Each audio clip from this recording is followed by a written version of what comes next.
Welcome, everyone, to our discussion on how to increase access to justice.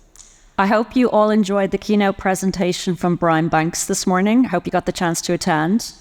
A victim who was denied justice while just a teenager, which resulted in wrongful conviction and imprisonment for well over 5 years. I hope it gave you a renewed passion for the impact that better access to justice, what that can do. It certainly gave me that renewed passion, which is why I'm very pleased to be here on the stage today. We've got a packed session for you, but before we get started, I want to do a bit of a poll to see who in the room is in private practice. Raise your hand if you're in private practice. Okay.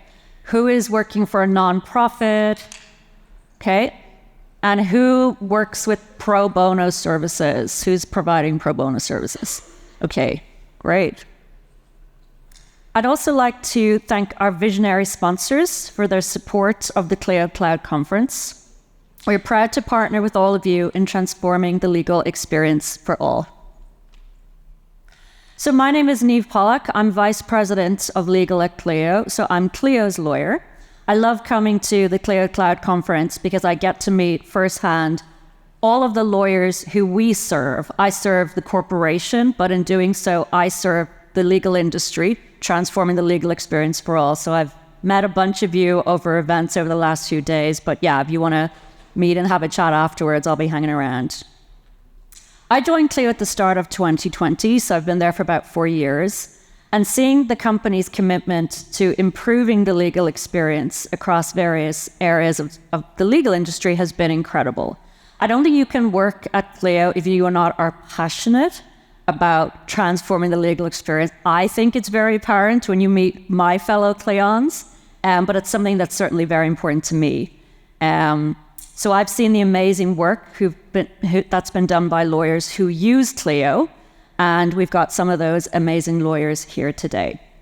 So I'm going to start with a quick introduction, then we'll do our panel discussion, and afterwards we'll go to a Q&A. So we'll probably have about 15 minutes at the end, and we can ask questions directly of our panelists.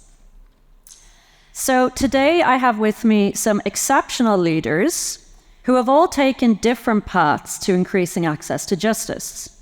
Our 3 guests are not only lawyers, but they're entrepreneurs and visionaries who, in doing their work, are transforming the access to justice experience for all, which very nicely complements Clio's transforming the legal experience for all. So firstly, we have Jazz Hampton.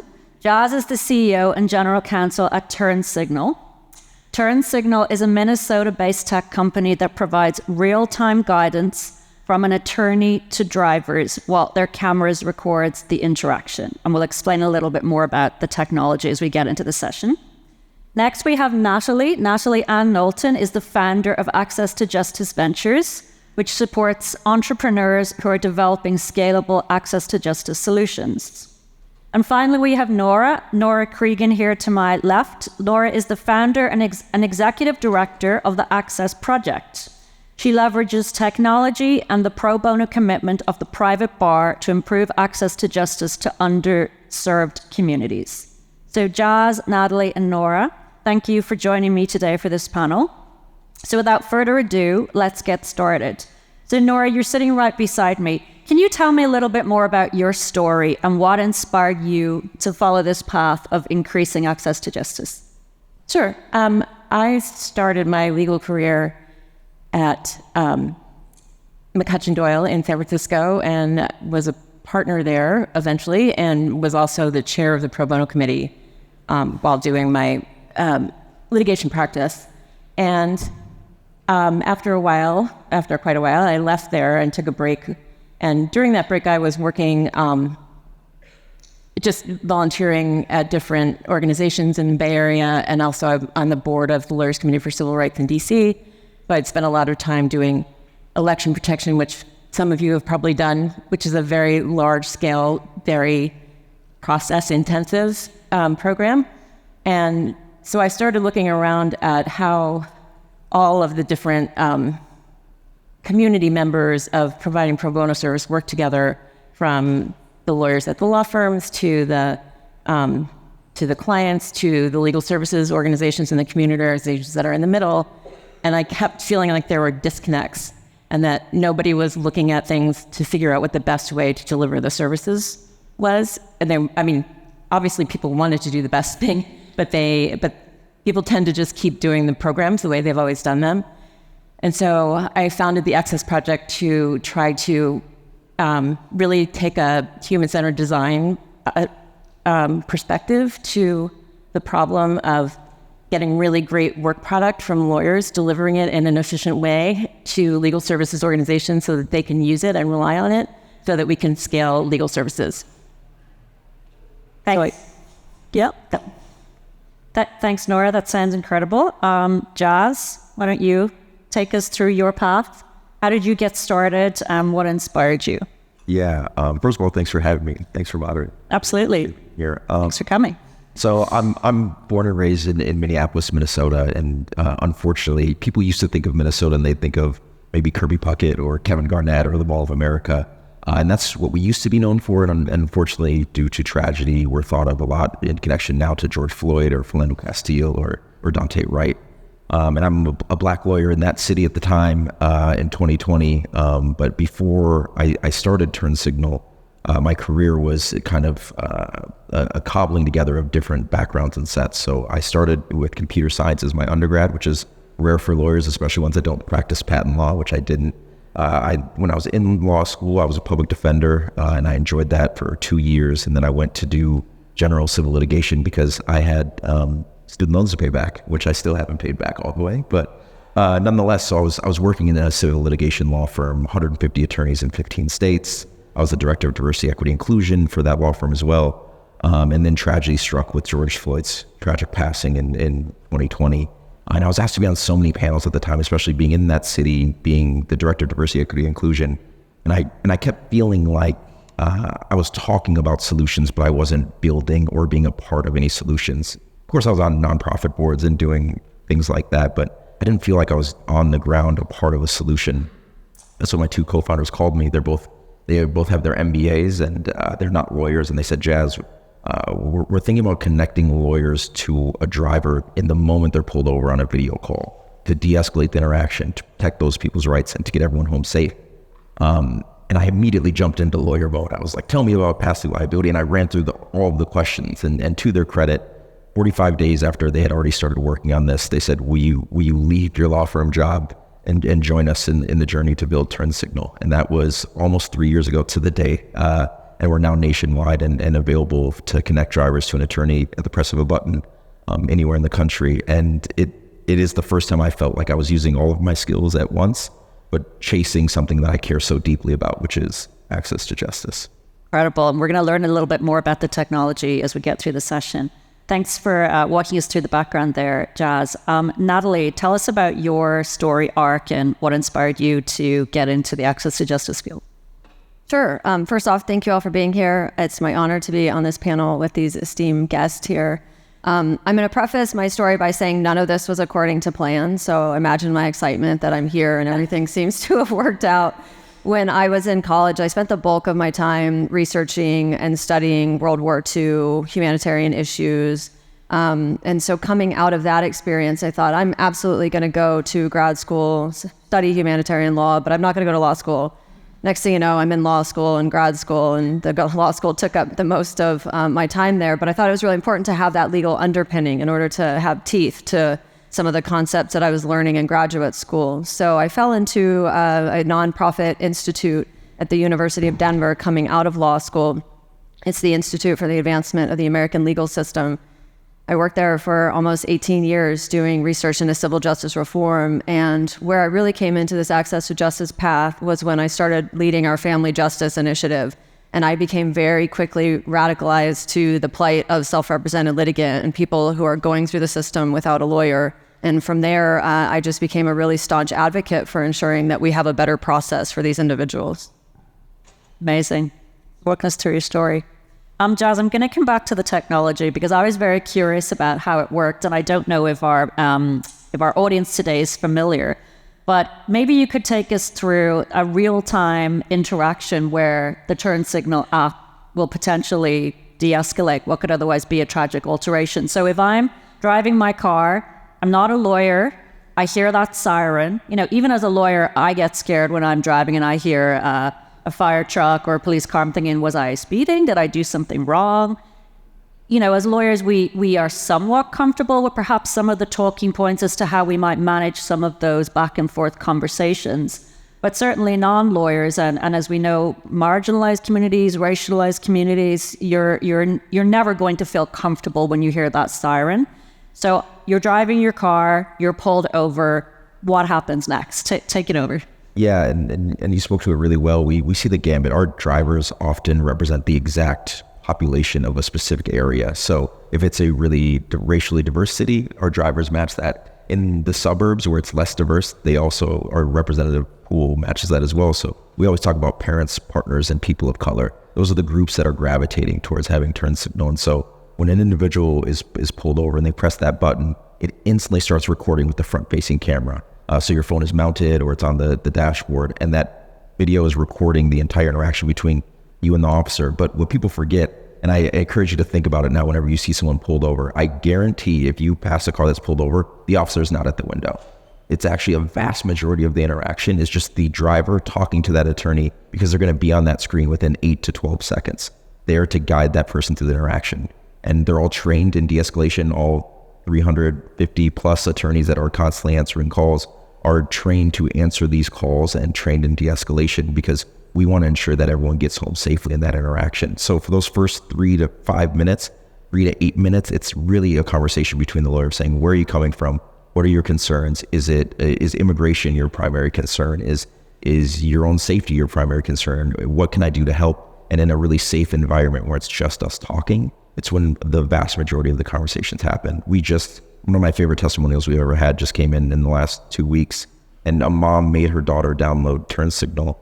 And 5 days later, she was pulled over by an unmarked car. She was really scared and didn't know if it was really a police officer, didn't know how to get through the interaction. And she pulled over, she got into park, and she immediately hit that button to talk to the attorney and say, what should I be doing? How do I know if this is really a law enforcement officer? What should I do? And by the end of that stop, the officer said, hey, you handled this incredibly well. You were really calm. You made this process really smooth, and complimented the young woman on how she went through that interaction. And that's the moment that we're building to in those interactions. It's just safety, peace of mind, and protecting rights. People think of the start of litigation or the start of the criminal justice system of being at your arraignment hearing, and it's not. The start of that process is when that officer is at your window. Yes. And so we want to be there for those moments. And that's when you most need that de-escalation point. How many times in our lives do we think back to maybe a negative interaction or just a regretful, excited utterance where we think, I wish I didn't say what I said, or I wish I knew what I should have said at the time. As lawyers, we certainly hear this from our clients, but it's often maybe not too late, but it's certainly some damage has been done, or else they're not coming to us. Whereas with your technology, you're bringing justice to where the person is at the time they need it. So that truly is transformative. Yeah, no, I appreciate it. And that's exactly it. It's those excited utterance, those moments of fear, or people being too scared to assert their rights. I always say it gives you the permission. You know what? The attorney said I shouldn't let anyone search my vehicle unless they have probable cause. So I'm not going to allow that during this interaction. It empowers you to do exactly what you should do in that moment, which is just assert your rights in a calm, polite manner, right? And so that's what we're looking to do. And then I've seen too many arraignments where I read the notes from the stop, and I'm like, why would they do this? Why would they say this? What were they thinking? And if just someone's there to say, like, it's going to be okay, I'm here to walk you through it, it can make all the difference in the world in the subsequent weeks and months of. When are you coming to Canada?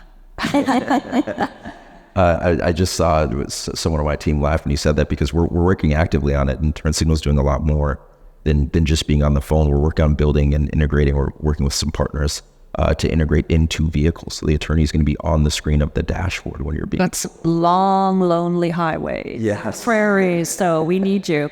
I want to talk a little bit more about this concept of bringing justice to where you are, where the person who needs legal advice is, not where the lawyer is. And Nora, we had some conversations about the work you do and some of the challenges around human-centered design. Like, is the model focusing on the pro bono provider, and bringing the person who needs guidance to the pro bono clinic or the pro bono, the service model that meets the lawyer where they are. And we talked about how true access to justice is meeting the recipient where they are, and this human-centered design concept. Can you elaborate a little bit on that?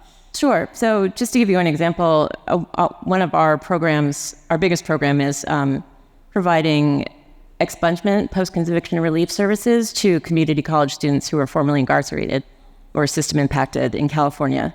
And if you think about the geography of California, there are two massive population centers, and all the lawyers are in those two population centers. And then there are people all over the rest of the state who have virtually no access to justice, but access to free legal services. There's a wonderful organization called Northern California Legal Services that tries to cover, like the old circuit riders, like the mass of rural California. And it's really tough. So one of the things that we tried to do was, the way that I actually started the program was by providing support to Northern California Legal Services. So they met with the clients, but by the time they'd met with the clients, I had already done all the work, all the paperwork, and analyzing all the convictions, preparing the petitions for the people they were going to meet with my pro bono volunteers back in San Francisco and Silicon Valley. So the lawyers never left their office, but they did all this work for the clients, and then the clients were working with somebody who's in their community, who understands where they're coming from, who knows what the issues are in their courts. And so that's just one example of how we can do it. Since the pandemic, since we are working with community college students, people have become so accustomed to working remotely, if they do have internet access in their area, that we do an enormous amount of work. We did 4,000 hours of pro bono work over the last 2 semesters of school, and the lawyers and the clients were never in the same room. Amazing. So if I'm living in a rural location in California, I'm unhoused, I don't have access to the internet, I'm an unprivileged person struggling. How can the Access Project best serve me? Like you described, the pro bono services are centralized through somebody locally in the community. If I'm an unhoused person, I'm going to remember or have maybe just the organizational skills to get to the library, to get organized on that Zoom call. There's just already too many barriers in place. So talk me through, practically, how do I, as an unhoused person in a rural community like California, how do I get my legal needs met? So I always tell our volunteers that living in poverty is a full-time job. And so anything we ask people to do on top of just trying to survive, even if they do have housing, is a lot. And so when you call someone or email them and they don't email you back or call you back, that's not the end. They don't get cut off because of that. So a lot of it is just thinking about things from their perspective and training volunteers to recognize that different perspectives that they might not be accustomed to in their everyday lives. And then I think it's also really important to find really strong community-based partners who really do know the lay of the land in whichever area they're in, whether it's a support group for formerly incarcerated people. There's a great group called Fathers and Families in California. That's a program for the families of incarcerated and formerly incarcerated men. And so those kinds of programs where people know their community so well, you can't just come in and say, this is what we're going to do. It doesn't work. Yeah, there's no, I've been ghosted because my client didn't meet my Zoom call at 12 o'clock, so now I need to move on to the next thing. You got to be in the community, finding that person, breaking down those barriers. Excellent. Natalie, you have a lot of experience watching the conversation around and advocating for innovation in the legal industry through ILES, which I understand is the Institute for the Advancement of the American Legal System, for anyone not familiar with the acronym. What's the biggest change to the legal system that you'd like to see that still hasn't happened that would better improve access to justice? So I've been thinking about this question ever since we met as a panel, and I had about 20 different answers. So we'll see which one pops into my mouth now. But I think the thing that I'm sitting with the most, being here the last couple of days, is just the inertia that I see in the current system. And I suspect my comments are really not going to resonate or apply with most of you because you're innovators, you're here, you're doing incredible things. But the legal profession writ large is it's static, it's stuck in the way that we've always done things. And Nora talked about that, about this need to do things differently. And Jazz is obviously doing things differently by inserting legal services where they need to be in that moment. But this inertia is really holding us back. And I see this increasing in urgency and intensity for us because generative AI is here, it's coming. And if we don't get moving and start creating the new future of what it means to practice law, what it means to deliver justice, two different things, by the way, then I think we're really in trouble because these changes are going to make the new future for us. So I really want to see this ball get rolling, the industry start questioning, why are we doing things the way we're doing them? If there might be a good answer, stick with it. If there's not a compelling answer, then we need to rethink that. And I think we need to put that mindset into what we do every day. And part of being a lawyer needs to be rethinking why we do the things the way we do them, as opposed to just sticking to this is how we've always done them approach. I was at a session yesterday on generative AI. I expect a lot of you might have been there. And exactly to your point, the biggest takeaway I had was, if you're not adopting tools like ChatGPT or other generative AI tools, Copilot, Azure, and the like to your practice, it's not only a case that you're going to be left behind, you're going to be eliminated because the larger firms who have the funds and the tech teams to actually to systemize these tools within their own practices, they're going to get your clients. So, we hear a lot of analogies. The ship has sailed, you have to move with the times, all that good stuff. But when you hear it in those very blunt terms, it's just a reminder that inertia is not an option. Like you are going to disappear.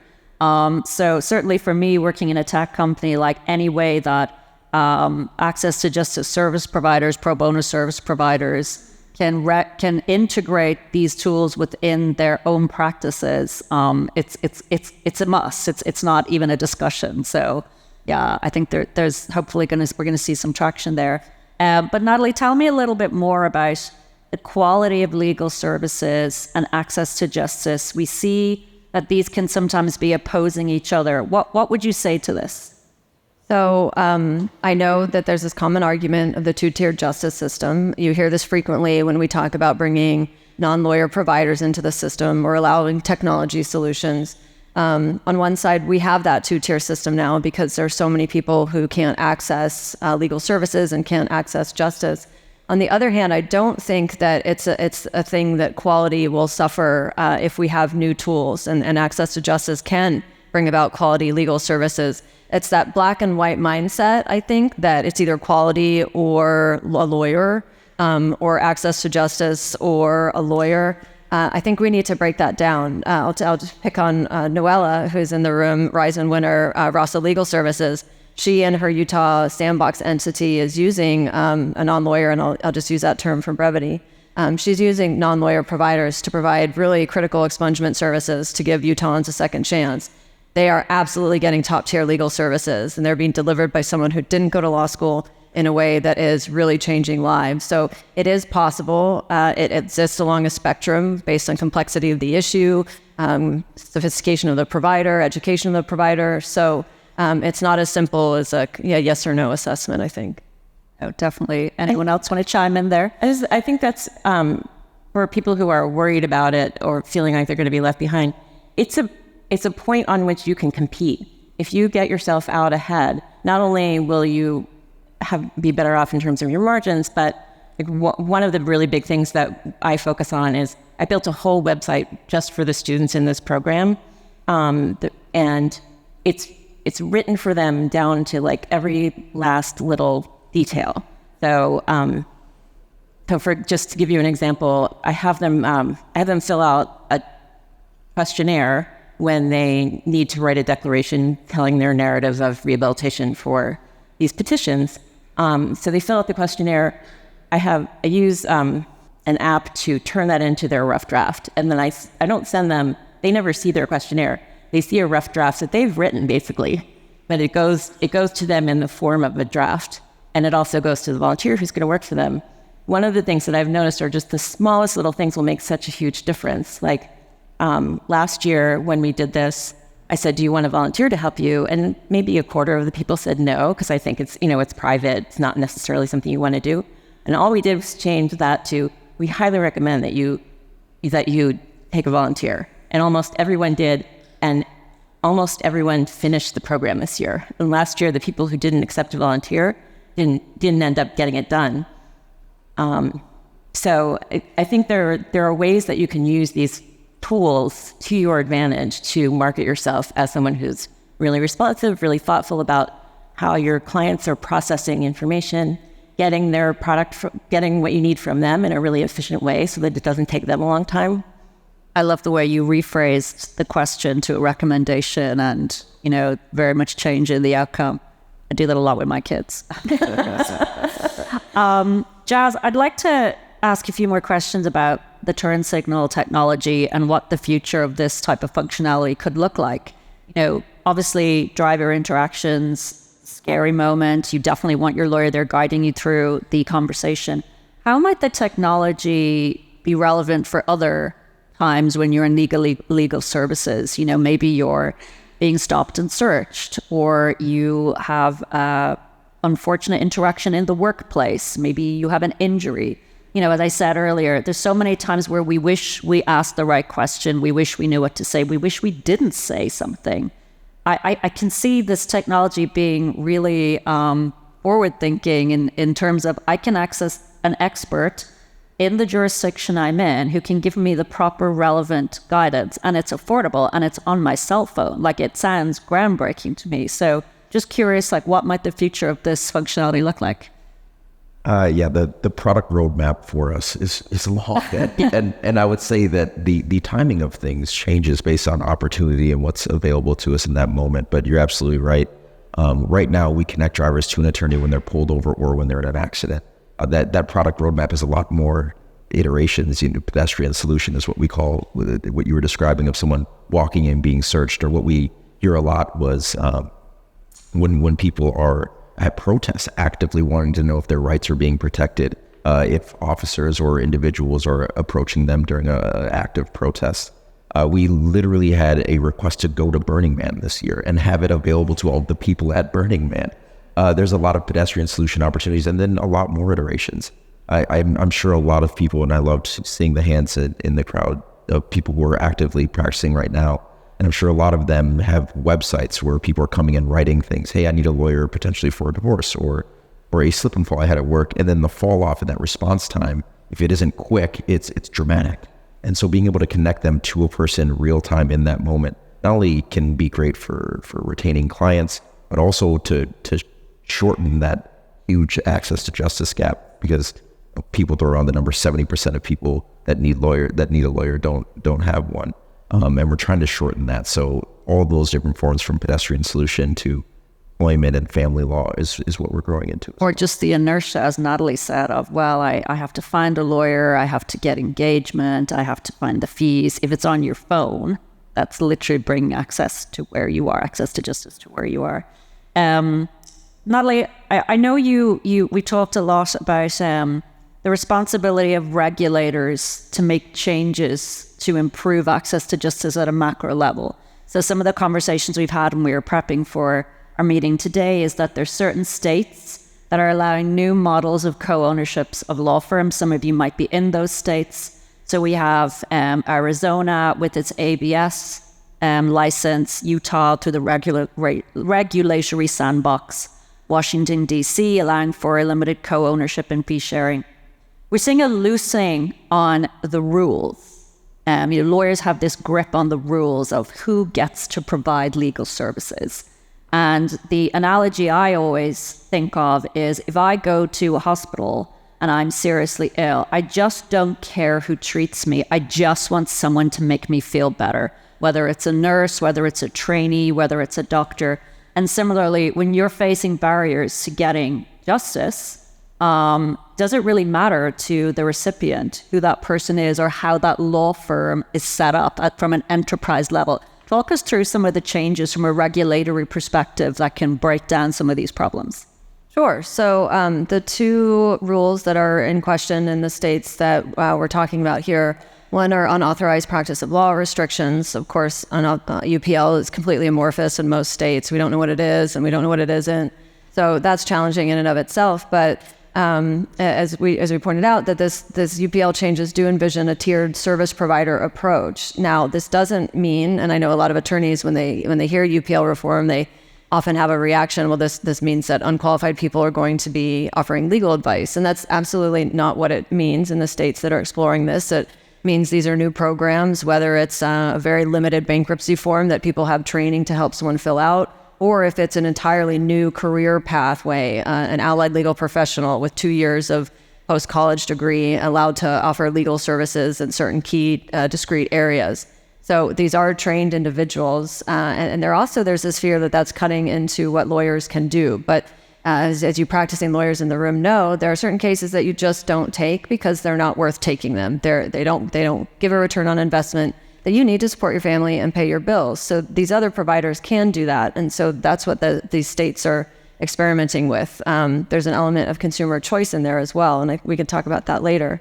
The other swath of changes are Rule 5.4 and the restrictions on co-ownership and fee sharing.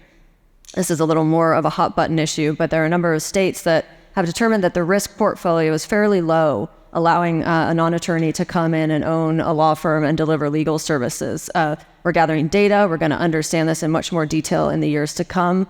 But these changes are offering a lot of new business models. They're offering attorneys and law firms the ability to take on venture capital to develop technologies that they never would have been able to out of their own pocket. Not many of us have $1 million sitting around without funding where we can just tap into and play around with technology. They're also allowing us to pull in a more interdisciplinary swath of service providers into the delivery of legal services. So this kind of one-stop shop, recognizing that if you're going through a divorce, you probably have other issues that you'd like solved as well. For example, mental health or financial counseling. So it's really engendering a more interdisciplinary service model. I think we're seeing a lot of demand for those kind of co-ownership models. And while platforms like Clio obviously give you the tools to be a jack of all trades in addition to running a law practice, for larger firms, there's some lawyers who they just want a lawyer. They don't want to have to figure out the marketing piece or the enterprise piece or the funding piece. And by bringing in professionals who can help lawyers free up their time to do the lawyering, I mean, that's broadening the availability of lawyers to be doing the pro bono work, and their time isn't taken up with some of these other initiatives that can really just take away from the billable hours. So I think we'll see more traction in other states, but I think other countries are trying it, and we'll watch this space. This is going to be an open question. I'll let anyone take it, but one of the things we constantly reminded of is barriers to getting justice can often come from a place of mistrust, right? The clients just don't trust the legal industry. Maybe they've had a negative interaction in a pro bono setting. How can we encourage diversity and inclusion in the legal industry such that we're breaking down some of these points of fear or points of entry? I'll leave it to whoever wants to dive in. Well, I had a different answer to this question, but I'm going to change that answer. Nora talked about going into the communities, working with community providers. I think that is really opening up what justice and seeking justice looks like. It's allowing the communities to pull in leaders in the community where the individuals sit who might need justice. It's creating trust because community leaders are trusted. They look like the individuals who need legal services. They sound like them. They understand what it's like to walk in their shoes to the extent that anyone can. So I really think going into the communities where individuals are in need of legal services and working with those who are already in the community and who have that trust is a key way to bridge that. Yep. Do you want to follow up on that? I really think that we've created a lot of safety nets in our programs because people get busy and then they don't do their work. But I keep track of them very carefully, and everybody has really strict timelines, and we sort of keep on top of everyone usually using either automated emails or automated texts or sometimes both, so that, once you do, if you are a lawyer at a big city who looks like me and you're working in an area where people don't live the way that you do, if you drop the ball, if you make that one phone call and they don't call you back and that's the end, then you've breached that trust again. And so the next time somebody comes in to try to help, they already don't trust you. So I think, a really big part of it is, making sure that there's a person of trust in the community who is vouching for you. But also once you're in there, you better do what you said you were going to do. Yes. I would actually echo something that you were talking about earlier. Just the thought of how difficult, how many barriers to entry there are to getting more diverse folks into this practice in general. If you all think about the paralegals that are in your office, for instance, they might look a lot different than the makeup of all the attorneys or the partners within your office.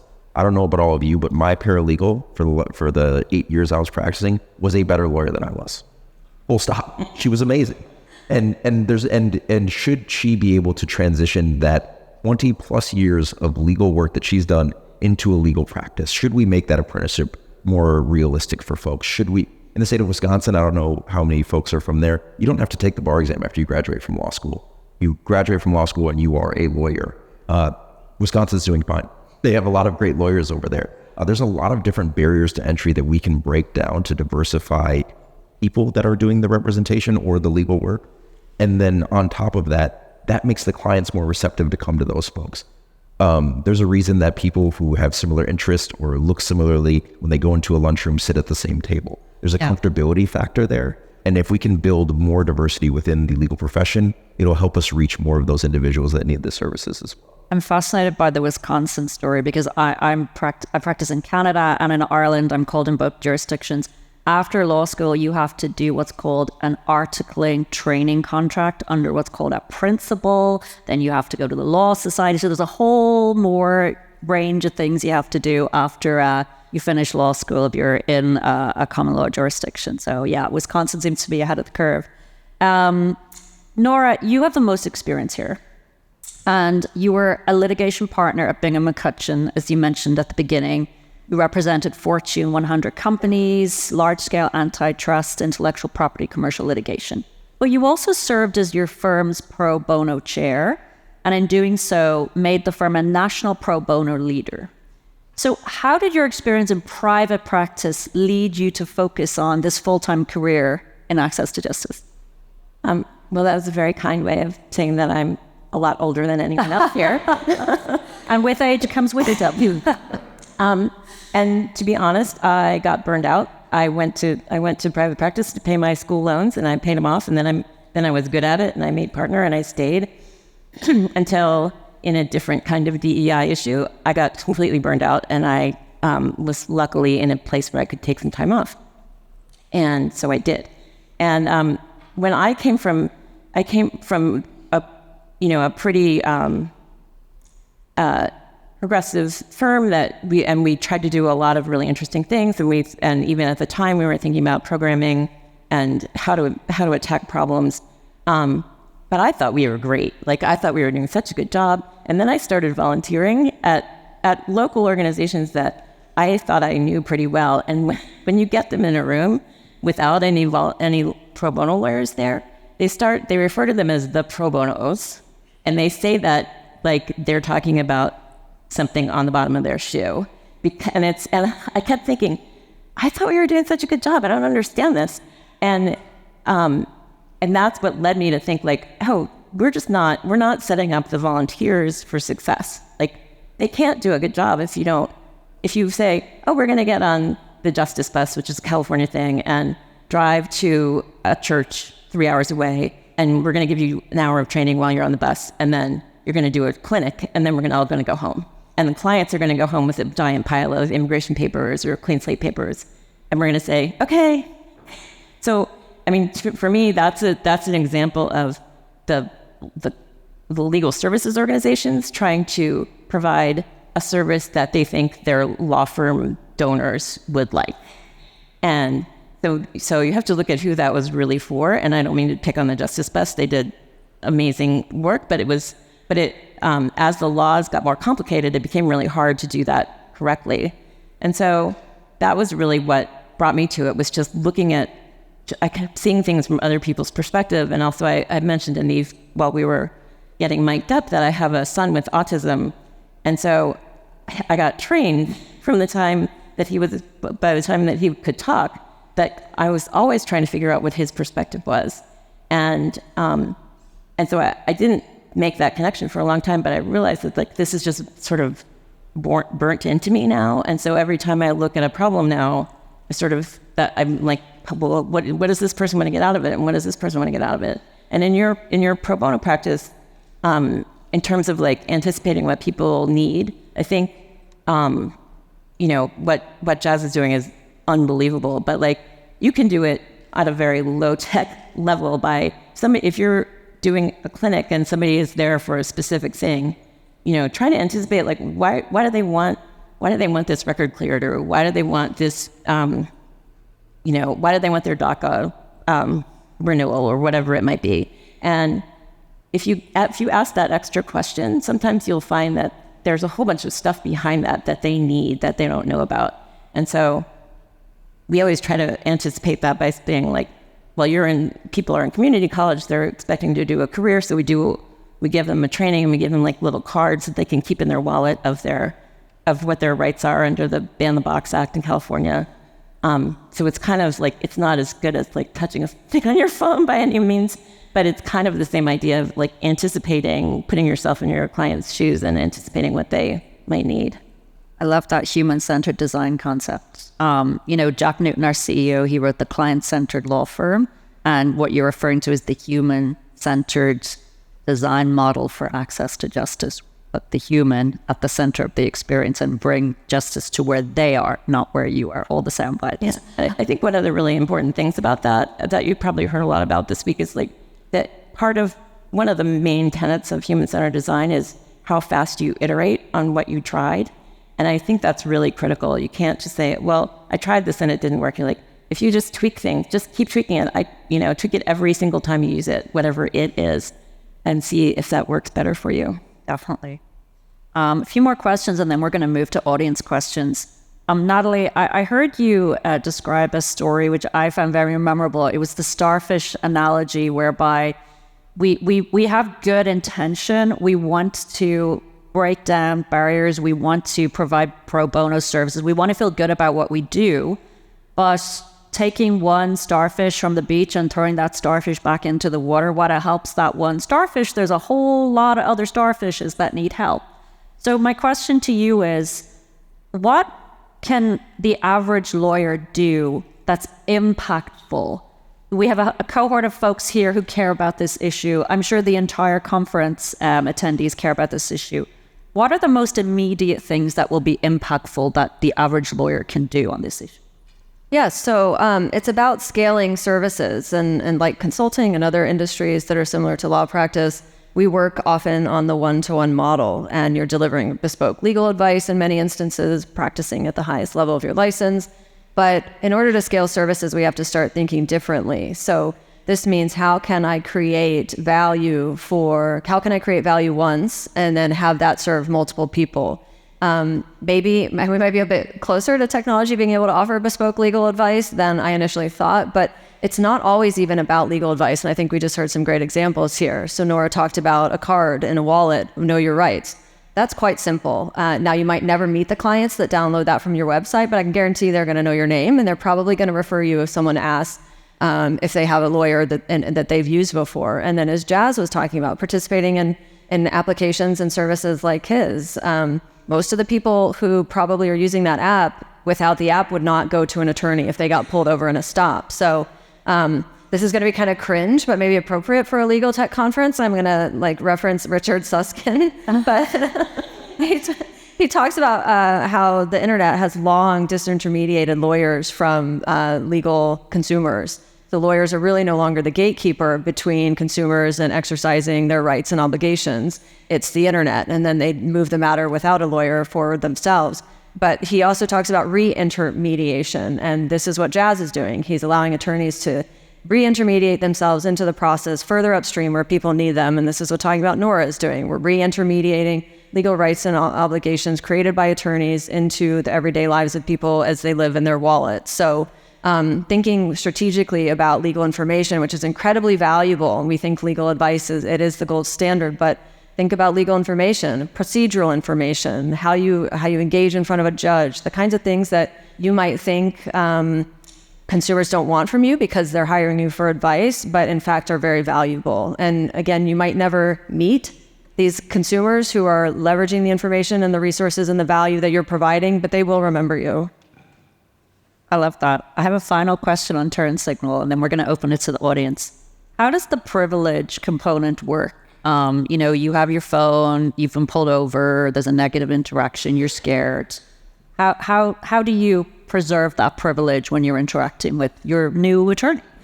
Yeah, well, if everyone reads the terms and agreements, we all do. They'll have a great understanding. But I think this is, I forget exactly what you were mentioning when we know that we don't know the answer to a lot of questions, and in different jurisdictions, privilege varies and when it starts and how. But what I love about turn signal is you're getting legal guidance and you're connecting to an attorney, and there is a prospective client relationship there, which is what triggers in jurisdictions. It's what triggers that privilege between that private communication between those two individuals. We all heard of the person who is going through divorce and calls 16 different divorce firms because they want to tell them about their case, and then those they have to keep that information privileged, and then maybe can't work with the spouse that also needs a divorce lawyer. This is the positive version of that. You're having a conversation with a prospective client, and the conversation that you're having is between you and that prospective client. And that's one of my favorite parts about turn signal. And then as we move from there, there's 3 questions at the end of turn signal, at the end of the interaction. We say, do you want to hang up right now? Because we don't want an accidental hang up, that's for sure. The second is, would you like to talk to an attorney further about this interaction? And if they say yes, the final question is, would you like to speak to this attorney about the interaction you had today? Then we remove that firewall and exchange that information so those two can continue a conversation. At the end of the day, I always say this, we are a really fancy Yellow Pages, and we're just here to connect you to an attorney in that moment. And part of that is ensuring that you feel like that conversation is privileged and protected between the two. A really fancy, very high tech, very impactful Yellow Pages. I was on vacation, I think it was one of the Hawaiian Islands, and there was a big billboard. I saw it everywhere, and it was, in case of a DUI, call this number. And I'm thinking, nobody is going to think I should take a photo or write that number down and then remember you did that in the case of a DUI. Whereas if you have an app on your phone, you'll remember to reach for your phone. So a very, very clever Yellow Pages. I love that. Okay, we're going to open the questions to the audience. We have a roving mic here. So if you put up your hand and get the conversation going. Hi, thank you. So how can state bars support lawyers pursuing access to justice issues? You mentioned regulatory issues. I actually work for the Washington State Bar. In our state, we had a program that's been sunsetted, our Triple LT program. So just wondering what maybe even state and local bars can do. Well, and Washington has a sandbox proposal under consideration, as I understand it as well. So one thing that I think bar associations can do that really doesn't require any resources, is just having the conversation about these difficult topics. So non-lawyer ownership might be really controversial. Allowing non-lawyers to practice law might be controversial. But bar associations should nevertheless engender that conversation, even if they fall firmly on one side or the other, favoring it or disfavoring it. I also think that bar associations need to embrace technology more and understand how that can serve lawyers and how that can serve lawyers serving consumers. The protectionist, I don't want to talk about it if it's not our policy kind of mindset, is only going to harm attorneys across the board. So bringing difficult issues and new innovations to light, even if they're not something that has widespread support, I think is one way. I agree. And I think there's a lot of lawyers that want to do something helpful, but we all know how incredibly busy we are. And I think we think about taking showers in 0.1 increments because we worry about our time so much. But having the resources readily available, hey, come to us if you want to do something. We'll show you where the Tubman Project is. We'll show you where all these different resources are, where you can actively engage, and we will make it as easy as possible. Because that's what lawyers are looking for at the end of the day. We hear so many that want to help. They just don't know where to start, or they're too busy. And a lot of it feels like more than a full-time job at times. So that resource availability, I think.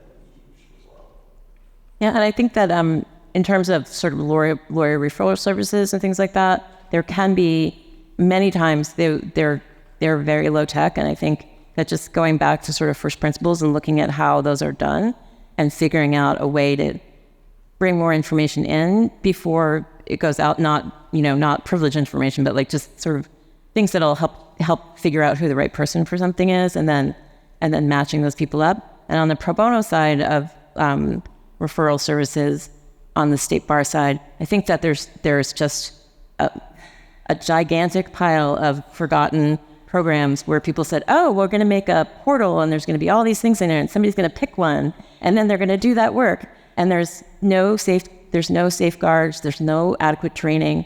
I think we really need to get away from the idea that that's a viable way of providing free legal services, because it doesn't work. And then we disappoint people and they lose trust in the system. Overpromise. Any more questions? Raise your hand. Got the mic here.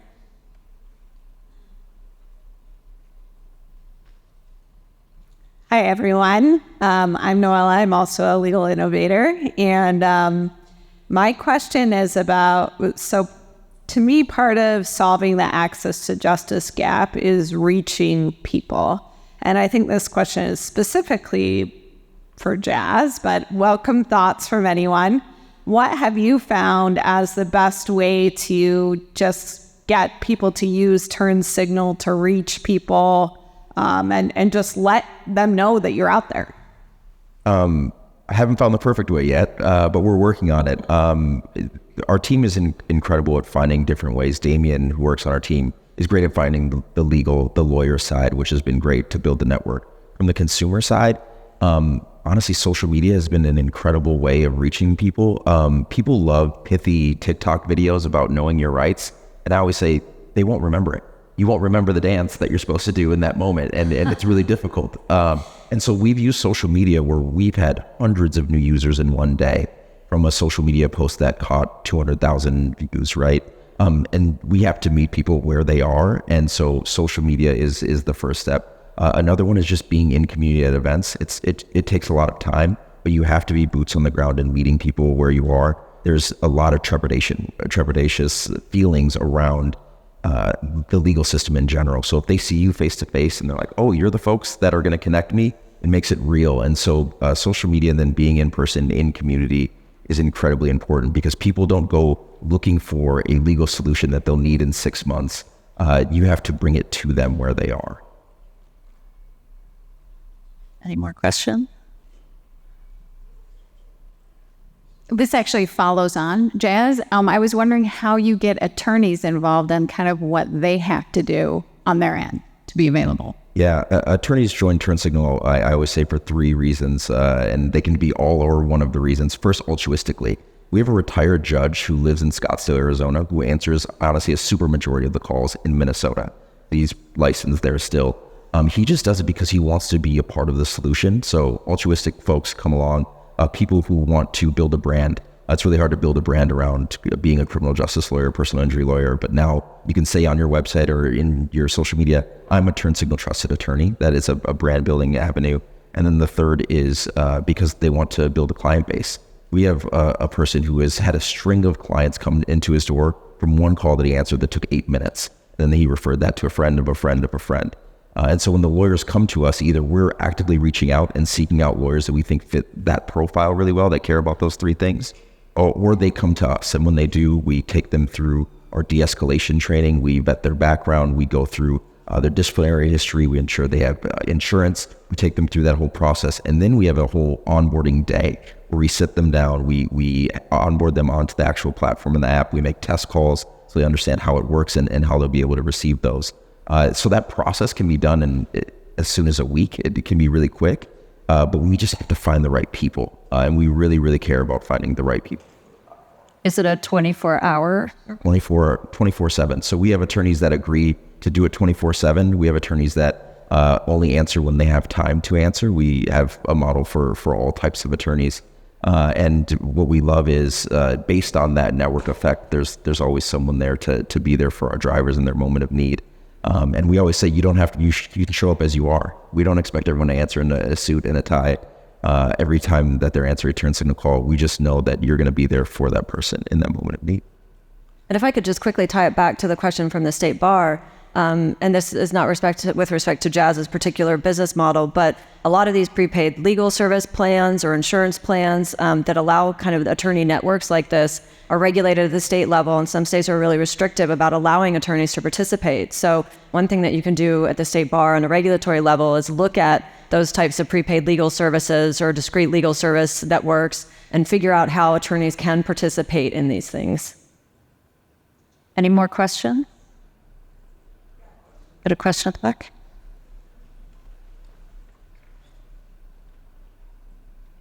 There was a time in this country where you didn't need a lawyer to get to court.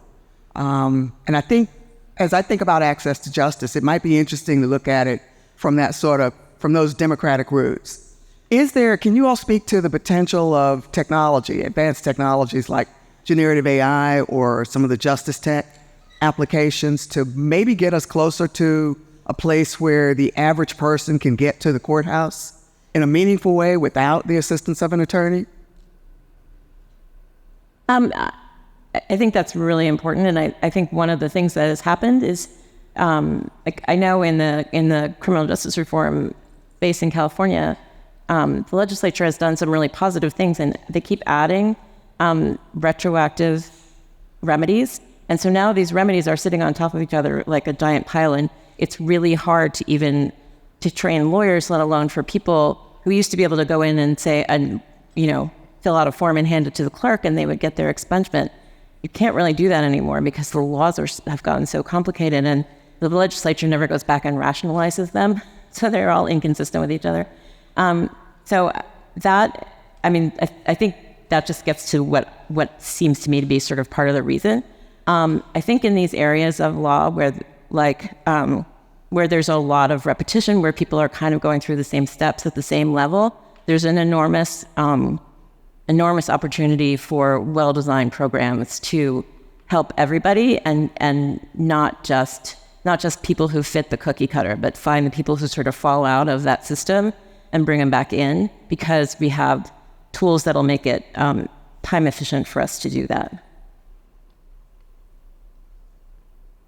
Well, I just want to say that Sonia Ebrong, CEO of Courtroom 5 back there and Justice Technology Association, highly recommend that you talk to her about the answer to that question, because I know that she will probably provide a better answer than I could. Agreed. We're just at time, but if there's any final questions, we can squeeze it in. Otherwise, I want to thank our panelists. Oh, there's one more. Sorry. Please go ahead. It seems to me that a lot of what we do is based on the court system. You expect the documents you draft to be upheld in court and all that. And isn't a lot of the problem that the court system has many antiquated processes and we don't really have a way to adjust those, I'd say? Well, from my perspective, the single biggest cost to this program, in terms of just out-of-pocket costs, is copying and printing and serving and mailing documents that somebody is going to scan when they get to the courthouse, and I want to strangle someone. And only about a third of the counties in California are on the criminal side are doing e-filing. And every county has its own little fiefdom and its own little separate set of rules. And that, again, is an area where I think access to justice commissions at the state Supreme Court level and state bars can really help us just do everything the same way so that we can make this system rational. And I would say absolutely, yeah, this came up yesterday in some conversations that even if we did increase access to justice, even an incremental increase in the number of people who can go to court and exercise their rights, the system would implode because of those inefficiencies. So this is such a complex problem. There are so many different facets. Coming at it from one angle alone, just regulatory reform, is not going to solve the problem. So all of us working together. But yeah, courts are an incredible partner in trying to solve the access to justice crisis by making it easier to get through them. I think we're at time, but I want to thank Jazz, Natalie, and Nora for sharing your thoughts with us today. We learned a lot. It's been a pleasure to work with you, to hear you speak about the incredible work you're doing, Please don't hesitate to connect with our panelists afterwards if you have any questions, or if you have any questions for me. And if you haven't already done so, please do join the official Clio customer community, the law community, to continue discussions from ClioCon once you're back home. So if you enjoyed this session, don't miss our panel on how to amplify your community impact. It takes place at 2:15. You might also like our session on how to break the cycle of lawyer burnout, which takes place at 3. And finally, if you have feedback on this session, we'd love to hear from you. You can share your feedback via the Clio Cloud Conference app. And a reminder, please keep using the app, because every time you use it, your points get added towards the entry for our grand prize, which is a trip to Vancouver, where I'm from, where Clio's headquarters is. But you must be present during Jack's closing remarks on Tuesday, today, so this afternoon, in order to win. So that's it. Thanks so much, and enjoy the rest of the conference. Thanks, everyone.